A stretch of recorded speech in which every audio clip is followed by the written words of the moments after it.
groupement de Garden Center, il fallait décider en 1 heure si l'année prochaine on allait pousser les tondeuses Honda ou les tondeuses Wolf, quoi. Ils sont 30, ils n'ont pas le même avis, en 1 heure il faut décider. On avait vachement chiadé l'animation de réunion, et c'est à la suite de ça que j'ai sorti ce truc-là. Je l'ai testé après beaucoup en formation, même des gens qui ont suivi des formations. Ça a un mérite de créer aussi un code de bonne manière des réunions. Si dans vos entreprises vous avez des réunions merdiques, cet outil-là, vous pourrez regarder comment il est foutu. L'idée toute simple, c'est qu'une réunion, ça consomme. Hein. Ça consomme de l'H2, hein, c'est l'homme-heure. Ça a un coût, donc ça doit avoir un rendement. Alors, j'ai comparé ça à une pièce de théâtre, et puis j'ai mis toutes les personnes qui doivent intervenir pour que ça fonctionne. Hein. Donc, je passe très vite aussi. Vous remarquez quand même qu'il y a 3 personnes qui doivent bosser avant pour que ça soit efficace. Hein. C'est un peu normal. Alors, ce qui est intéressant de repérer là-dedans, c'est qu'évidemment, il faut qu'il y ait un thème, il faut qu'il y ait un objectif.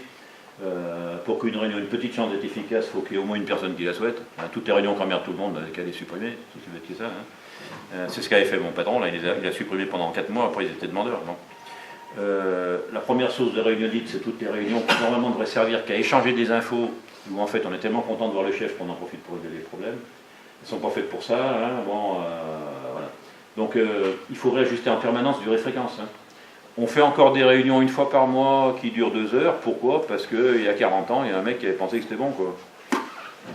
Il est parti à la retraite depuis longtemps, vous avez le droit de changer la fréquence et la durée. L'important, c'est est-ce qu'il vaut mieux faire une réunion de 1 heure avec 8 personnes, ou 2 heures à 4 ou 4 heures à 2, ça consomme la même chose. Hein. Je m'en fous, mais ça, il faut y réfléchir avant de faire la réunion. Est-ce qu'il vaut mieux un quart d'heure tous les matins, 1 heure par semaine, une demi-heure par mois, un séminaire par trimestre? Je m'en fous, mais ça doit être décidé, ça, pour que ça soit efficace. Ça ne doit pas être subi. Et c'est toujours subi, c'est des habitudes, c'est des machins, c'est des routines. Voilà, donc le commanditaire, c'est celui qui apporte les moyens. Tout passager, toute réunion un peu clandestine qui n'a pas la caution des chefs, ça ne marche pas. Hein, donc voilà, ça. Le scénariste, c'est très important, c'est celui qui découpe la réunion en séquences, qui la prépare devant. Je vous rappelle qu'une séquence de réunion, c'est une durée qui n'a qu'un seul objectif, qui est un verbe, une des fonctions intellectuelles. On ne peut pas, quand on est un groupe, faire à la fois produire des idées, les trier, les classer, les analyser et décider. Ça se fait, il faut découper la pensée par phase. C'est le boulot du scénariste, c'est comme ça que ça marche, sinon ça ne marche pas. Il sélectionne les outils connus, bon pour ça, et prépare les concepts. Alors c'est toujours un métier difficile, parce qu'il est difficile de déterminer un objectif, d'ajuster la durée. Le plus souvent, on fait le contraire. Hein. Le plus souvent, en fait, il y a peu de cadres qui savent préparer des réunions, quoi, hein. Théoriquement, on doit adapter les moyens et la durée à l'objectif de la réunion, mais en réalité, on a une durée de réunion qui est imposée, et puis en fonction de ça, on fixe l'objectif. C'est plus souvent dans ce sens-là que ça fonctionne. Alors, le moyen le plus efficace pour un chef scénariste de se ridiculiser devant son personnel est de prévoir 15 points à l'ordre du jour, on n'en a traité que 3. Tout chef qui met 15 points à l'ordre du jour et qui en traite 3 passe pour un con. Et tout son personnel se marre. Donc, il faut écrire un scénario avec que 3 points à l'ordre du jour si vous pouvez être capable d'en maîtriser que 3. Voilà. Pour avoir beaucoup vécu des réunions de merde, je sais comment il faut faire autrement. Le régisseur, bah c'est vrai, c'est quand un autre moyen de se ridiculiser, le chef, hein, qui a pour sous-traiter la régie à sa secrétaire, c'est d'arriver un quart d'heure en retard en ayant perdu la clé de la salle, quoi. Ça, pour passer pour un con, vous avez qu'à faire ça. Il y a quand même un peu le travail du régisseur. Le réalisateur, c'est celui qui fait produire, hein. Donc voilà, il faut atteindre l'objectif dans le temps précis. Celui-là, il doit être facho, hein, vous voyez, c'est un autoritaire, un pressé, un convaincant. Le metteur en scène, c'est celui qui, au contraire, doit vérifier que tout le monde a bien participé. Et lui, c'est l'inverse, il fait de la qualité. En gros, il y en a un qui fait du qualitatif et l'autre du quantitatif. Donc, une des grandes difficultés de l'animation de réunion, c'est qu'il faut foncer vers l'objectif parce que ça coûte cher, et puis il faut prendre le temps nécessaire à faire une vraie concertation. Et ça, c'est pas de la tarte. Il est important que vous sachiez, vous, si spontanément vous avez plutôt tendance à être réalisateur ou plutôt metteur en scène. Et si ça ne se voit pas, c'est que vous êtes un bon animateur de réunion. Si à la fin de la réunion, les gens ne peuvent pas dire, tiens, il a été vite ou il a un peu traîné, c'est que vous avez été bon. Alors ça se travaille. On peut s'entraîner d'ailleurs à co-animer à deux, c'est assez marrant. La vraie co-animation consiste bien à faire ça. Il y en a qui... Alors, les acteurs, ben, c'est important parce que c'est eux qui apportent toutes les raisons pour lesquelles des acteurs... il vaut mieux avoir des acteurs motivés par l'objectif que des acteurs compétents sur le thème. Vous montez un cercle de qualité pour arrêter les feux de forêt dans le midi. Hein. Il y en a marre, ça brûle tout le temps. Hein. Qu'est-ce que vous faites? Vous mettez un mec compétent, vous mettez un pompier, hein, un pilote de Canadair. Votre avis, il va se presser pour que ça ne brûle plus, lui. Il faut mettre un mec qui a sa vie là dans la pinède et qui n'y connaît que dalle. Lui, il est concerné par l'objectif. C'est les gens qui sont... Il faut mettre dans un groupe de travail ceux qui sont intéressés par l'objectif, pas les mecs compétents par le thème. Bon, quand vous mettez... Moi, j'ai vu des démarches qualité où on mettait le directeur du service contrôle produit fini, faire avancer une démarche pour que tous les produits arrivent nickel à la fin de chaîne. Le mec, quand il a fini son boulot, il a perdu son boulot. Vous croyez qu'il est pressé, lui? C'est pour ça qu'il y a des cercles de qualité qui ont duré 2 ans, 3 ans. Parce qu'on a mis des gens compétents au lieu de mettre des gens motivés. Bon, ça, c'est le verba. Alors bon, c'est un peu long. Il n'est pas inintéressant d'avoir un critique. Je me suis aperçu que j'y ai retrouvé, je l'avais perdu. J'y ai retrouvé. Alors la convocation, bien sûr, au minimum. Alors tout ça, si vous voulez vous redonner un peu dans une entreprise, vous redonnez un code de bonne manière quoi, sur les réunions. Vous pouvez vous servir de cet outil-là qui va très bien. Je pourrais vous l'expliquer si vous voulez. Voilà. L'important sur la convocation d'annoncer l'heure de fin et l'heure de début et l'heure de fin. Hein. C'est évident que toutes les réunions qui n'ont pas d'heure de fin, là on est même parti là ce soir. Hein. Je déteste les réunions qui n'ont pas d'heure de fin, moi, parce que c'est mal poli vis-à-vis des gens qui sont là. Le compte-rendu est évidemment un plat qui se sert à chaud. Hein. Tous les comptes-rendus qui arrivent la veille de la réunion suivante, ça n'a aucun intérêt. Vous pouvez vous rappeler que c'est comme la soupe. Hein. La soupe froide, c'est dégueu, un compte-rendu froid, c'est pareil. Alors j'ai une belle grille aussi d'évolution des réunions qui est conçue en fonction de ça. Pour repérer est-ce que l'auteur a bien préparé, le commanditaire a bien fait, est-ce que tout le monde a bien fait son boulot. Quoi. Ça peut être un bon moyen de progresser éventuellement, d'utiliser ça. Sachez que ça existe, c'est pas la peine de la réinventer. Un petit truc pour montrer aux gens ce que c'est que la négociation. Vous dites aux gens, vous avez cherché, quand vous êtes en conflit, à obtenir un résultat, vous avez cherché, au contraire, à être accommodant, ça ne marche pas. Vous avez cherché, ça on n'en parle plus parce que c'est un sujet tabou, ça ne marche pas non plus. Alors, ce que je vous propose, c'est de rentrer dans une zone de médiation où vous aurez au minimum un compromis et au mieux un consensus. Ce genre de tableau pour expliquer aux gens, si vous voulez, ça existe, vous pouvez vous en servir. J'ai une conférence que j'aimerais bien faire plus souvent qui s'appelle le conflit opportunité managériale. C'est-à-dire que j'ai repris tous les conflits, une typologie des conflits dans l'entreprise, et pour chacun de ces conflits, j'ai expliqué l'erreur de management commise en amont. C'est assez intéressant, ça peut faire des gros progrès en management. Dommage que ça ne serve à rien, que je ne le fasse plus, mais ça existe. Donc, en gros, vous avez les conflits liés aux chapelles. Hein. Bon, ça, c'est classique, hein. Il y a ça dans toutes les boîtes. Quand un manager laisse s'établir des chapelles, c'est le besoin d'appartenance. Hein. Donc ça veut dire que le besoin d'appartenance n'a pas été satisfait autrement. Quoi. Donc ils le font comme ça. Le conflit des générations, du fait que il y a tout ça qui est en train de changer. Qui aujourd'hui méprise les vieux, demain critiquera la jeunesse, bien sûr, ça c'est les mêmes. Hein. C'est la chanson de Brassens. Hein. Quand on est jeune et qu'on prend les vieux pour des cons, il y a des chances quand on soit vieux qu'on prenne les jeunes pour des cons. Enfin, c'est les mêmes. Hein. C'est pas évident hein, d'avoir du respect pour les autres générations. Quoi. Pas il faut que le chef s'en occupe un peu. Une des difficultés du management à venir, ça va être de faire cohabiter ensemble 3 générations qui n'ont pas la même vision du travail, qui n'ont pas la même... J'ai mis 5, je suis un peu pessimiste, mais enfin bon. Hein. Les conflits d'intérêts, évidemment, hein, il y a tout ce qui vise les promotions, les avantages, et tout, ça c'est jamais. Alors les jaloux sont rarement gens heureux, voilà, bon. Quand on joue trop sur l'émulation, on risque de créer la jalousie. Hein. Il faut jouer pourtant sur l'émulation. Les conflits de personnalité, vous avez tout ça qui est classique. Hein. Et ça, si vous voulez, je me suis amusé à le développer, à expliquer ce qu'on peut faire en management pour lutter contre chacun de ce type de conflit. Tout ça, c'est des choses qui sont à votre disposition si ça vous intéresse. Le conflit lié au changement, il y en a beaucoup comme ça. Hein. Le droit de changer fait partie des droits de l'homme. Ben oui, vous avez le droit de changer. Mais ça, quand j'ai envie de changer, ça agace tous mes copains de bureau, hein, forcément. Hein. Puis des fois, bon, voilà. Alors, le management, il y a aussi quelque chose qui est intéressant à regarder. C'est un outil qui, si vous voulez vous développer votre management, c'est repérer. Alors oui, il m'a esquinté, normalement j'ai un beau cœur là, mais quand je passe sur PC, il me bouffe le cœur. Le PC, il n'aime pas les cœurs, hein, je ne sais pas pourquoi. Il n'aime pas les cœurs de Mac en tout cas. Donc peu importe, ça c'est important en management de bien piger si vous êtes bon. Il y a toute la capacité à faire avancer, à donner du sens, c'est le manager charismatique, hein, celui qui dirige. Quoi, hein. Il y a tout le côté donner une âme, mettre une ambiance, il y a tout le côté gérer les moyens, ça c'est le manager qui rassure parce qu'il apprend aux gens à travailler mieux, les aide à travailler mieux. Et puis il y a quand même aujourd'hui bien évidemment la gestion, tout le côté encadrement, sanction et machin comme ça, les reporting. Donc ça, moi j'aurais tendance à dire qu'un bon manager il est bon dans les 4 couleurs. Qu'est-ce qu'il peut faire éventuellement quand il lui manque une couleur? Plutôt que de faire semblant d'être bon et de faire chier tout le monde avec ça. Hein, il peut se prendre un adjoint qui lui fait le boulot à sa place. Hein. C'est comme au tarot. Hein. Si tu n'as pas d'honneur dans une couleur, il ne faut pas faire semblant, tu te fais carrément une coupe. Sur une des 4 couleurs, je suis nul. Hein. Mais c'est pas grave parce que je suis super bon sur les 3 autres, et puis comme ça me permet. Et ma coupe, c'est les gens auxquels je peux déléguer. C'est l'idée. Il y a aussi quelque chose qui est important, tout ça, mais c'est plus à propos de gestion. Un problème, c'est un écart entre un constat et un souhait. Donc, évidemment, c'est affectif un problème. Hein. C'est pour ça que ce qui est problème pour le chef, ça n'est pas forcément pour le salarié. Hein. Il voit la même chose, mais il ne souhaite pas forcément la même. Hein. Donc, il faut déjà se mettre d'accord là-dessus. Hein. Et je rappelle au chef, vous avez deux manières de réduire l'écart, agir sur le constat ou s'en accommoder. Hein. Voilà.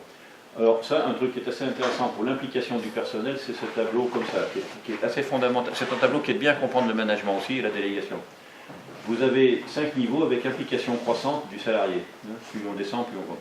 Il y a je décide et j'informe, il y a je décide et j'explique, il y a je décide et je consulte avant, il y a je concerte et nous décidons, et puis il y a je délègue et vous décidez. Hein. Puisque la délégation, on peut déléguer à un groupe comme on peut déléguer à une... Alors ça, bon, il y a pas mal de choses. J'ai aussi tous les diapos qui vont derrière, hein, qui expliquent... ce qui est fondamental, c'est l'idée que... pareil, hein, j'ai tous les diapos pour chacune des... Quand est-ce qu'on a intérêt à décider, à informer, quelles sont les règles par rapport à ça, quand est-ce qu'on a intérêt à expliquer, quand est-ce qu'on a intérêt à décider, et puis à consulter avant, quand est-ce qu'il vaut mieux concerter plutôt que de consulter. Alors tout ça, c'est tout expliqué là-dessus. On va avancer parce que je voudrais quand même pas vous bloquer trop longtemps. Et puis c'était juste une présentation pour vous dire que j'ai une caisse à outils qui n'est pas triste et qui est à la disposition de ceux que ça intéresse. La pyramide de Maslow, c'est le b.a.-ba de la motivation, vous connaissez certainement. Hein.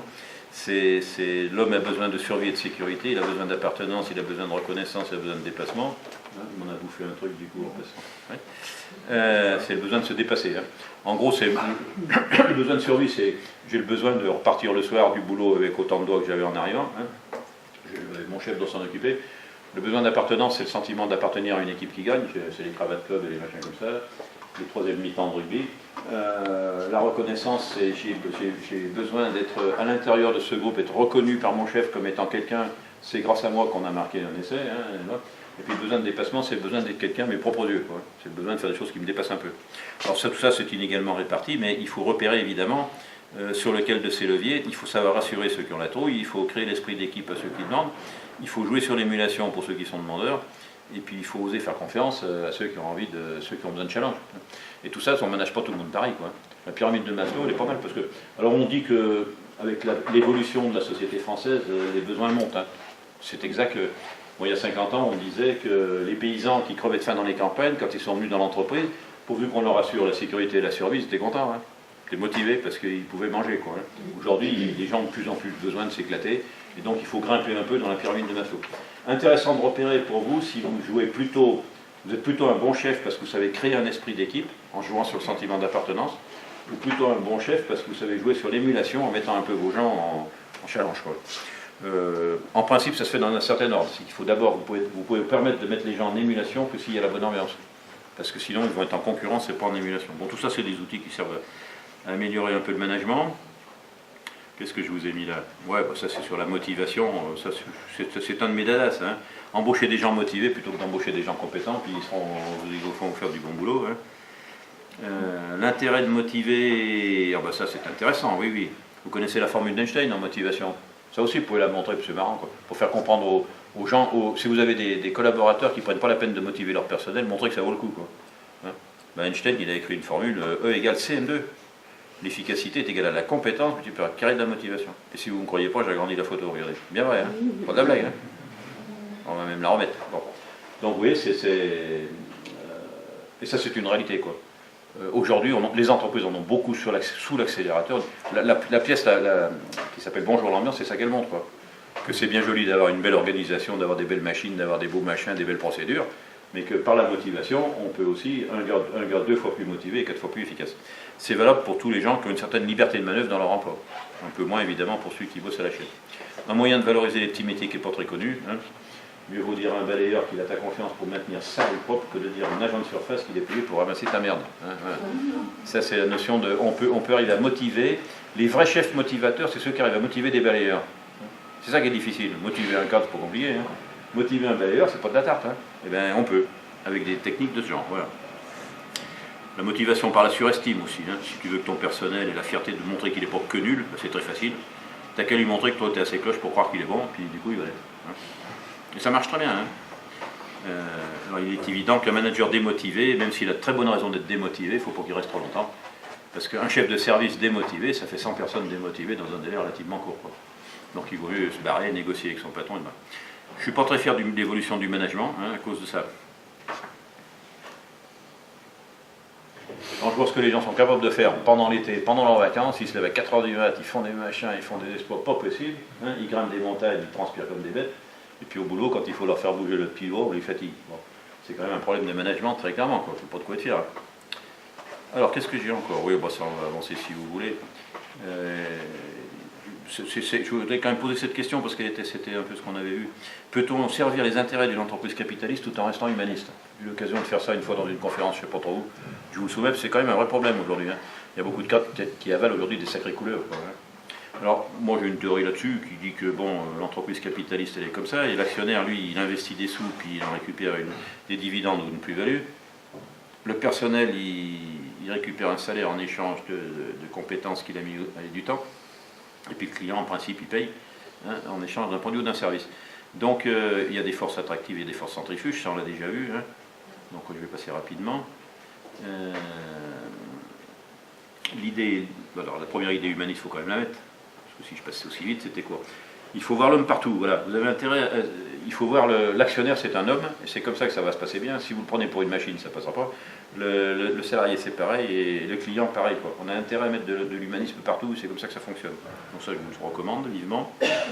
La deuxième idée, c'est qu'il n'est pas sain qu'il y ait un des trois qui ne respecte pas les deux autres. C'est ce qui se passe en ce moment, hein, où il y a une dictature des financiers qui est très préjudiciable au fonctionnement de l'ensemble, hein. Donc si on prend l'évolution des équilibres avec le temps, c'est intéressant aussi pour vous situer un peu. Après la guerre, en économie de production, quand l'offre était inférieure à la demande, si vous voulez, l'actionnaire était très impliqué dans l'entreprise, le client bien entendu, puisqu'il attendait une de chevaux 4 ans, donc forcément il était intéressé à ce que la boîte elle marche, hein.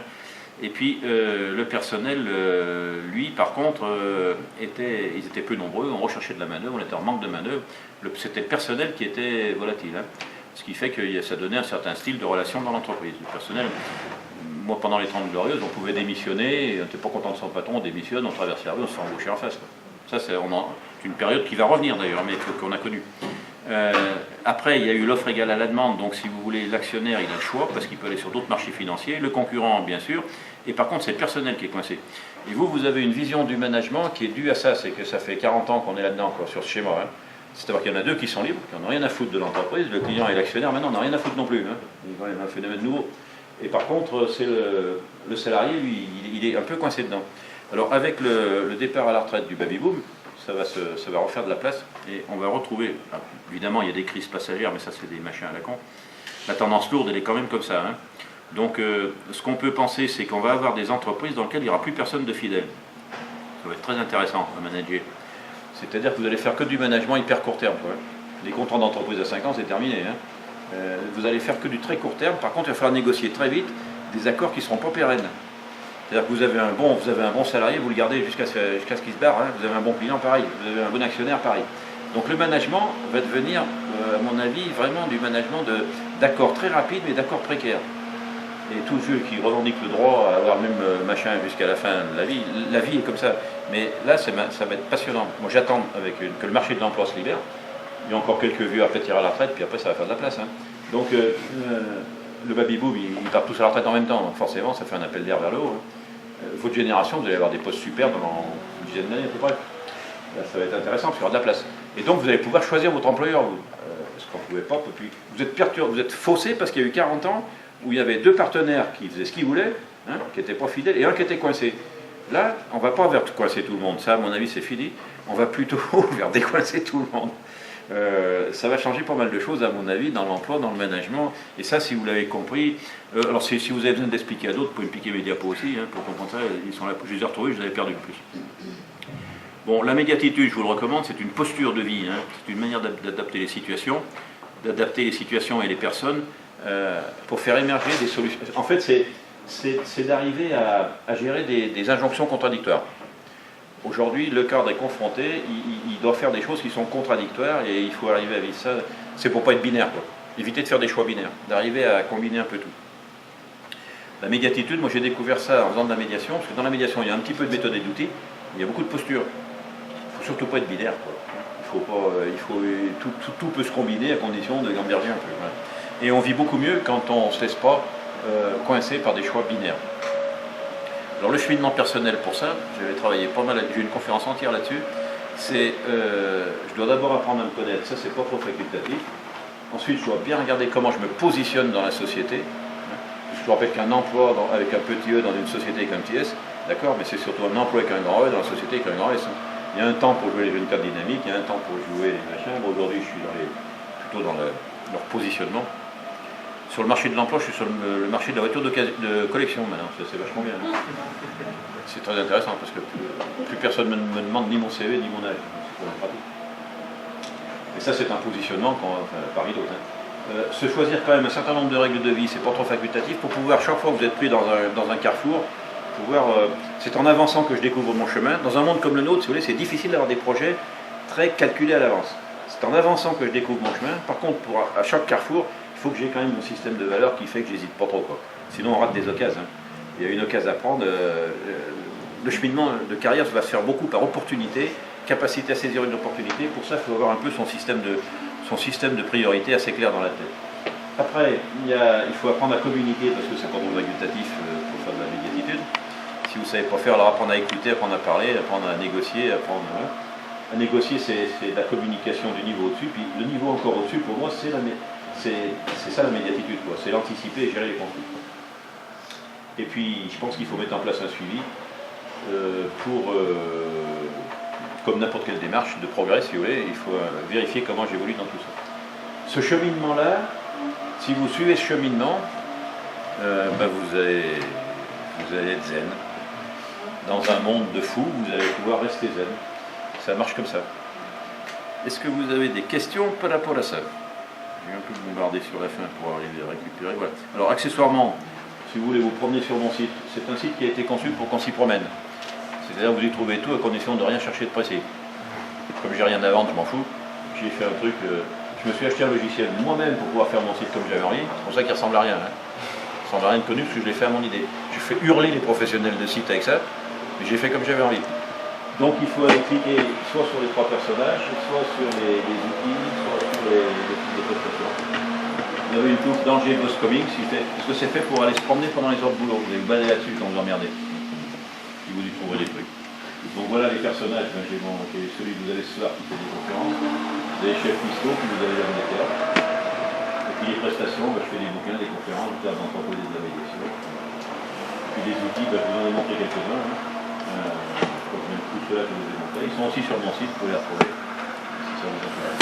Et si vous voulez les approprier, il suffit de me les demander pour les avoir en format PowerPoint.